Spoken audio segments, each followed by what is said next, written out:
Hi everyone, it's Margaret Manning here and welcome to Mornings with 60andMe. Today is August the 10th. It's a Wednesday. I hope that you're doing well today. I would like to welcome you all here. This is our opportunity every day to get together and get up to date on what's going on in the world and share some stories that will inspire us and energize us to go on and do the wonderful things we want to in our 60s. Thank you again for being here. If you would like, by the way, to get these morning bulletins first, go up to 60andme.com/mornings and you can get the news first. But welcome to everyone who's here. I'd love to invite you also to tell a friend, let people know what we're doing here. 60andMe is a very unique community. We're all around the world, 150 countries, and I think it's just a very great opportunity every morning to just stop what we're doing, get ready for the day, and just get things in perspective. We kind of get caught up in our own world, our own area, part of the world, but there's a lot going on. So let's have a look. Now, first of all, I'm drinking my cup of tea this morning. I've actually got chamomile. I decided to go for a softer tea this morning. So what have you got? What are you drinking? Sit back, relax, and let me bring you up to speed on what's going on. So the first story I want to cover is Syria. I know I keep covering this a lot, but it's such an important story to me.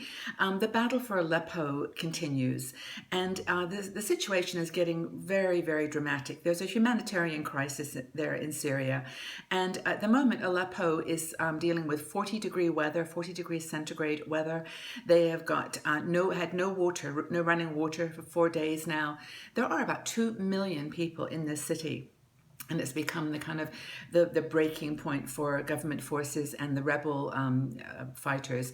So the UN is putting out a huge plea for humanitarian aid to be allowed in. So I just wanted to keep that story in our minds. It's easy to forget what's going on in other parts of the world, but this is a very dangerous situation. In Turkey and Russia, they've met together, President Erdogan and Vladimir Putin, to reestablish their friendship and economic and tourism ties. They spoke yesterday about their renewed friendship. In Brazil, it's not just about the Olympics these days. I don't know if you know this, but there is an impeachment process underway to get rid of the current president of Brazil. Her name is Dilma Rousseff. And it's been claimed that she broke budget laws during her election, and they're voting today actually, to see whether they can get a majority to oust her as president.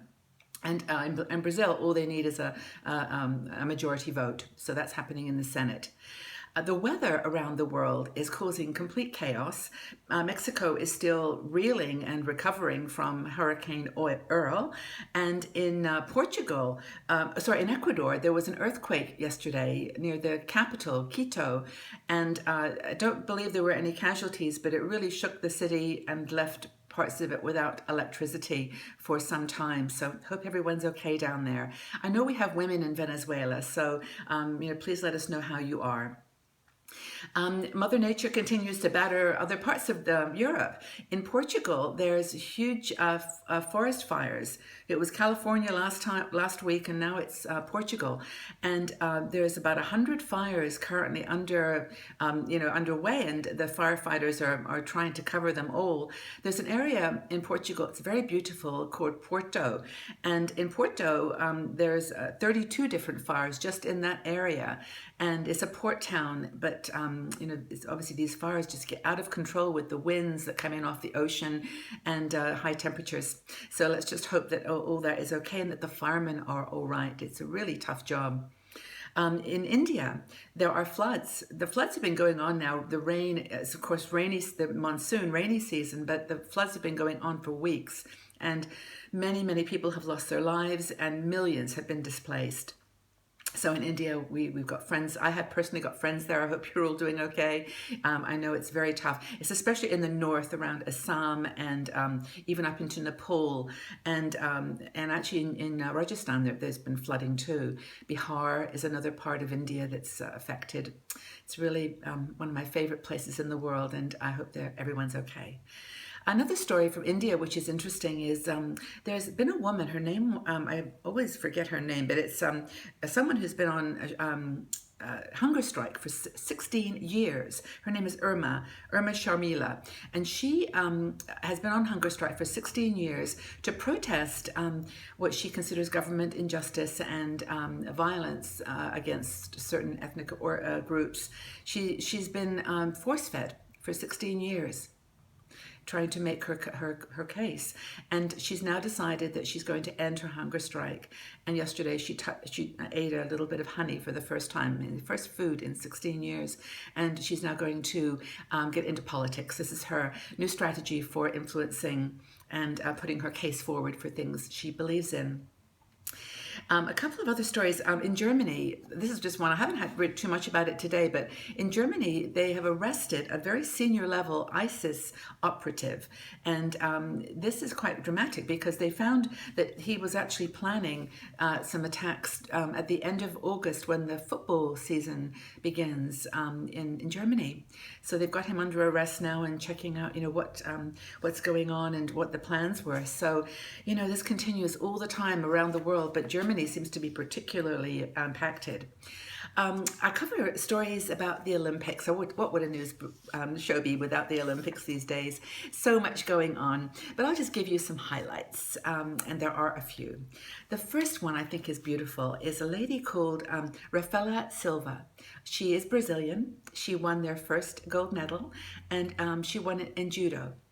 And what's really touching about this story is that Rafaela actually is from a slum just near the Olympic Stadium. So she won gold for her country, just minutes away from the place she was raised, in the slums of Rio de Janeiro.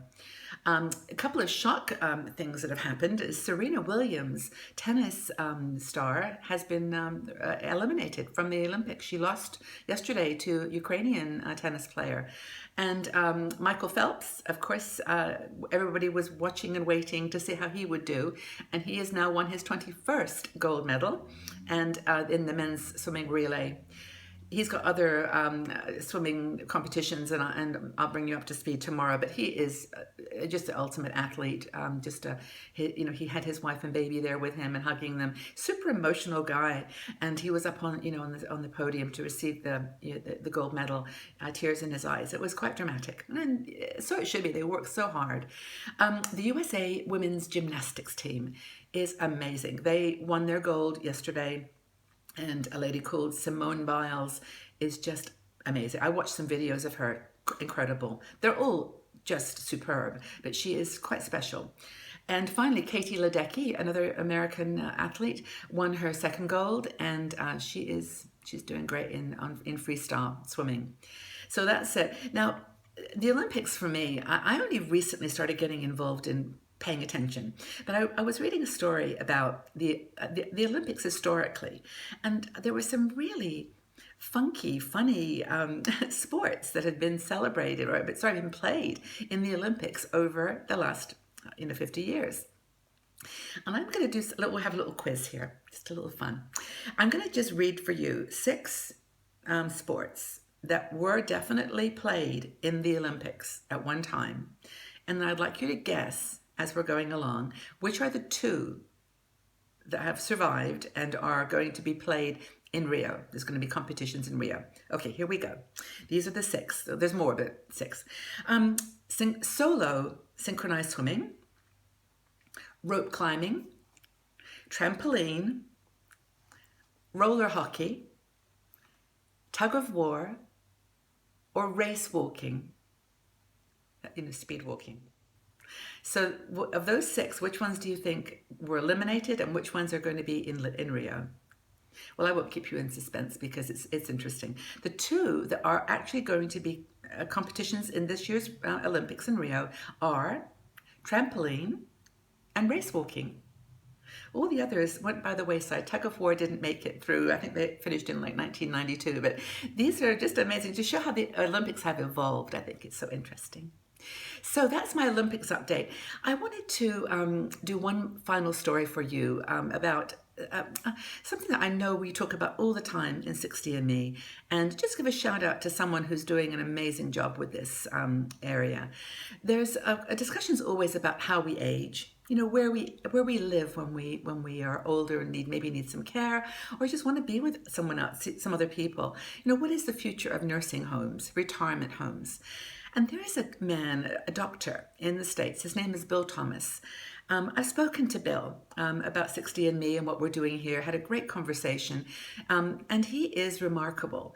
He's a doctor who worked in emergency rooms around, in the United States for years.